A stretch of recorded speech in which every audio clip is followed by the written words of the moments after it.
Hi, everyone. My name is Imani Craig, and I'm the Development Associate here at Indian River Habitat. And today I'm joined by our President and CEO, Trevor Loomis, who will be leading a conversation surrounding housing security and housing affordability in our community. Trevor, welcome. Thanks, Imani. Good to be with you. Awesome. So we'll start today's conversation with having you describe what the current housing situation in our county looks like and how that landscape has possibly changed throughout the years. So just like many places in the country, the housing situation here in Indian River County and all of eastern South Florida um, is a pretty serious crisis, and we're seeing this around the country in a lot of different places, but especially here. So, as you know, being somebody who grew up here, so many people have moved here over the last few years, Right. especially since 2020. Population has exploded, and it's growing at a much larger rate, much faster rate than new houses or apartments or any other housing units are being produced. And so what's happened is, along with inflation, we've seen the cost of housing here grow exponentially, and following slowly behind is the cost of rent. So the average rent for a small apartment here now is $1,400 a month, which is unattainable for a lot of working families. So someone who's earning minimum wage simply cannot afford that. They'd have to work close to 100 hours a week to afford an apartment like that. And that doesn't factor in any other expenses. To afford an average apartment without being cost burdened, someone has to earn over $20 an hour working normal full-time hours in order to be able to afford a basic apartment here. We're not even talking about something luxurious, basic Right. apartment Right. without being cost burdened. And then home ownership is no different. So the this is the ninth fastest growing housing market according to Realtor.com, Sebastian Vero Beach area, Mhm. um, in the nation, not just in Florida, in the nation. And because of that, we've seen houses that just were affordable just a few years ago have doubled in cost, doubled Right. in value, and it's made just attaining home ownership even more difficult for working folks. Um, just over the last 3 or so years. Right. So you mentioned how a lot of things have changed to include construction materials, inflation, et cetera. And I have to imagine that the home buyer itself has changed, specifically habitat homeowners and home buyers. So can you talk a little bit about that? Absolutely. So the as costs have gone up, a habitat house now is more expensive than it's ever been. So construction materials, the price of land, all of those things are so much more expensive than they used to be. Someone who on a fixed income, a very small, modest income, who years ago could afford a house that we built, these days simply cannot. The very bare minimum that we people we can serve now are those that make $31,000 and up. And so $31,000 up to 80% of the area median income are the families that we serve. Those are working families, right? Those are teachers, those are Mhm. law enforcement officers, those are hospital workers, healthcare workers, um, you know, people who work at Publix, people who are working one, sometimes two jobs, um, you know, couples who both work. These are the people that we are encountering every single day when we go to the store or when we go to the doctor. It's what we like to refer to as workforce housing. The kind of houses that we build are are simple, decent, affordable, but affordable for folks who are the backbone of our economy here. And so one of the things that's really a challenge in an area like this where there's a shortage of housing is that as the cost of rent goes up, the people who work, um, in the service industry, so your wait staff in restaurants, or a lot of healthcare workers, or basically anybody who doesn't own a home, they can no longer afford to live here. in many cases. And so in order for businesses to attract people to come work here, so if you own a restaurant down on, the Miracle Mile or something like that, and you need wait staff, you're going to have to go outside of Indian River County in many cases to find somebody who can come here and work. Well, in order to attract folks to come work from another county, you have to pay them more. And so the result is that you see housing costs be a driver for inflation across the board everywhere else, because as people, business owners have to pay their employees more, they are going to raise costs. And so the lack of affordable housing here doesn't just affect people that live in the affordable housing. It affects every single person that lives here, because the cost of everything is going up, and it's being driven by housing. Right. And so what is our affiliate doing to address the housing needs and concerns now? Well, one of the things that we've committed to do, we just completed a new 5-year strategic plan. Mm-hmm. And in that plan, one of the things that we are striving to do is double our housing production. So we want to build twice as many homes per year as we built in the fiscal year of 2022. And so that requires a lot of effort. It's not just effort, it requires a lot of money. It's going to require a lot of land, which there's not a lot of, certainly not a lot of affordable land. So it's a big ask, and we're going to need a lot of support from the community to do that. The other thing we've committed to do is through our home repair program, our home stabilization program, is we're going to increase to serve 500 families over the next 5 years. So that's up from, we were on pace to serve about 350.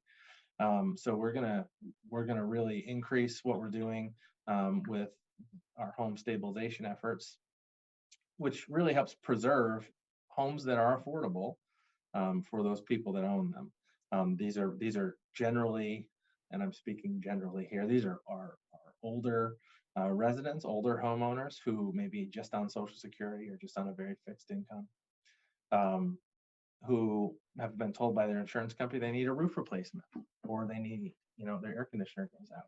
Well, a roof replacement these days is probably more than $10,000 in almost every case.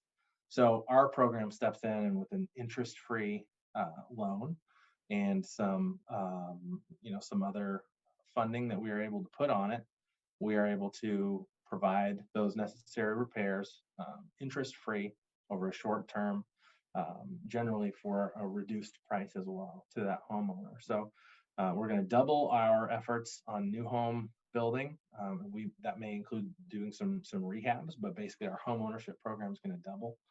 We're going to increase our home repair efforts, and then we're going to launch an advocacy campaign. And so part of what we're doing right here is part of advocacy. So it's informing the community, it's informing the local government, and helping to drive the discussion and to drive action in the way that it needs to go. And what we need here is more housing.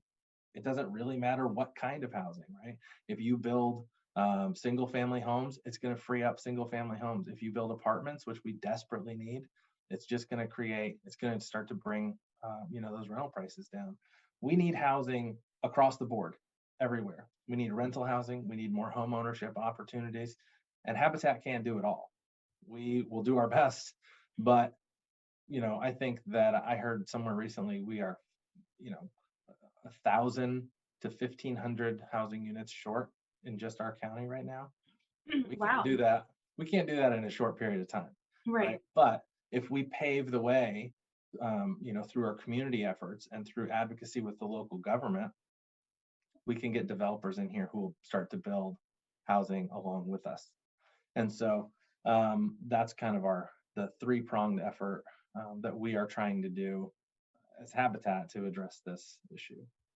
Have you noticed any sort of misconceptions that might have arisen from people that think Habitat does one thing, or Habitat receives X amount of funding that we might not, or just anything that you can kind of debunk to people listening right now? Well, absolutely. So Habitat's been around here in Indian River County for 31 years. Nationally, it's been has operated for, I think, over 40 years. Um, and there are a lot of misconceptions. Jimmy Carter did not start Habitat for Humanity. He is a wonderful man, and he is our probably most famous volunteer, but he did not start Habitat for Humanity. We do not give away homes. We do many things. We don't just build homes for poor people and give them away, which is what a lot of people think that we do. What we really do is our what we seek to do is to create opportunities for people to help themselves, create opportunities for people to change their lives. And the way we do that is often through housing. So we build houses, we repair houses, we bring people together to work towards a common goal, to help somebody, to help their brother or sister that they didn't know before necessarily, to change their life and change the life of their family generationally. And so, there are not a lot of places that I'm aware of that a guy from that grew up on a dairy farm in upstate New York and a woman who, grew up in Florida can work with an immigrant, family to build a house, along with, partnering with, you know, churches and organizations and country clubs and all these people that otherwise would probably not have met each other can get together, work on one thing, and that's house a family and change their life. And that's the special thing about what we do. It's not a giveaway program. We don't give away anything. We don't give away houses. We don't give away repair projects. All of these things have homeowner buy-in. They have partner family buy-in. Um, Even our scholarship program, which is designed to help support the families that we've served with housing, is designed to prop them up and help with their education. So it's a multi-pronged effort, but even that is not a giveaway, right? There's always family buy-in, and that is meaningful. Handouts don't work, and the hand up often does. So speaking of handing out, what can our community do to assist Habitat's efforts in helping to provide affordable homeownership solutions? Well, the very first thing is to be aware. So somebody who doesn't own a home, somebody who is renting, if you're renting a house, you absolutely know what the reality is of it. People get to the end of their lease. Oftentimes, they don't get to the end of their lease, and their rent is increased, or they lose their place to live. That is happening rampantly. People who have rented for a long time, steadily, have always been on time, are their homes being sold out from under them, and they're losing their place to live.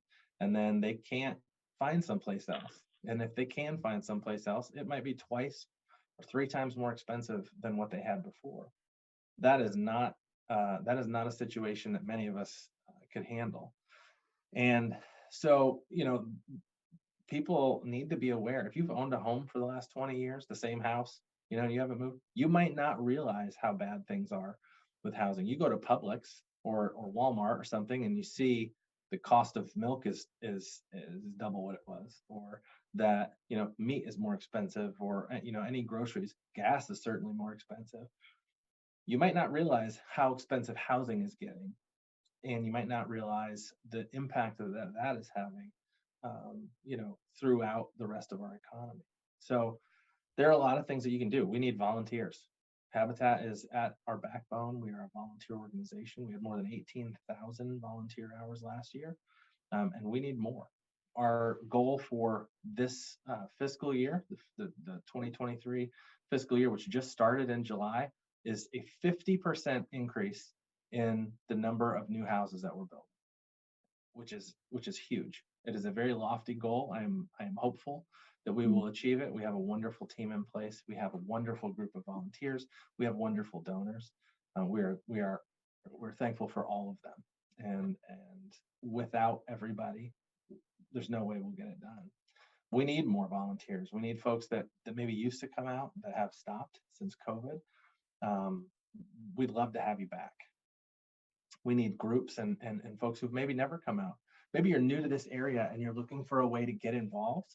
Um, Come to us. We've got plenty of opportunities. We've got opportunities to build homes. We've got opportunities in our restore, one of the largest habitat restores in the country, which we have many volunteers that are there faithfully weekly, and they have a great time. There are days when I wish I was over there with them instead of doing what I do because they have such a good time.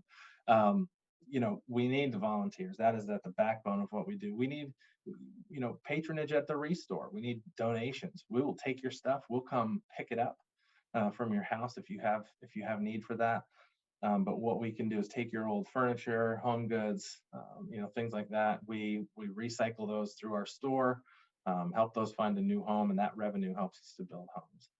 Um, Additionally, we need land. We are quickly running out of buildable land here, and the current situation with the county government and its unwillingness to expand and open up some of the agricultural land to development has caused affordable land to become very hard to find.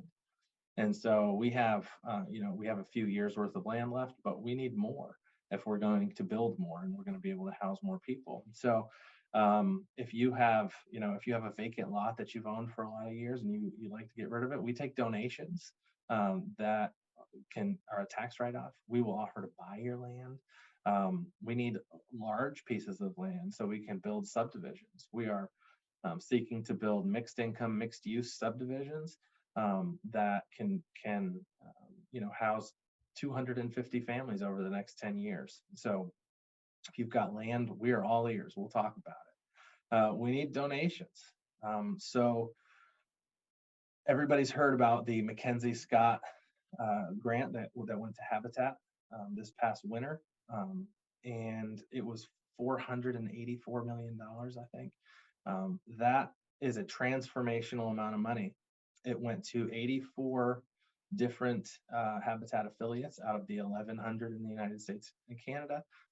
Indian River Habitat was not one of those selected, so we did not receive any of that money, and I don't expect that it will trickle down. So our situation has not changed. We haven't come into some money, so we continue to need the support of our donor base here. They have been generous for many years, and they are the very backbone of what we do. And so, if you have, if you are a philanthropic person, we have something that aligns with your philanthropic needs. If you're hearing this, you are probably a Habitat supporter at some point. And so we need, your continued support, but we need the support of your friends as well. And so I would encourage those that are hearing us today to send this to somebody new and let them know, what's going on with Habitat, what's the problem that we are trying to solve, what is the issue, and why is the work that we do so incredibly important right now. All right, so before we wrap up today's conversation, I do just want to echo Trevor and give a huge thanks to our donors, our resource shoppers, our volunteers, and every person who has supported our mission since 1991 even. We've recently celebrated 30 years of service here, so that's awesome, and we're looking forward to many more years. We also encourage you to follow our social media accounts. You can find us on Facebook, Instagram, and Twitter at IRC Habitat, or you can find us on our website, which is irchabitat.org, to continue the conversation with us. And we hope you enjoyed this video. And if you would like to see more conversations with the CEO, definitely follow along with us. Thanks, everyone.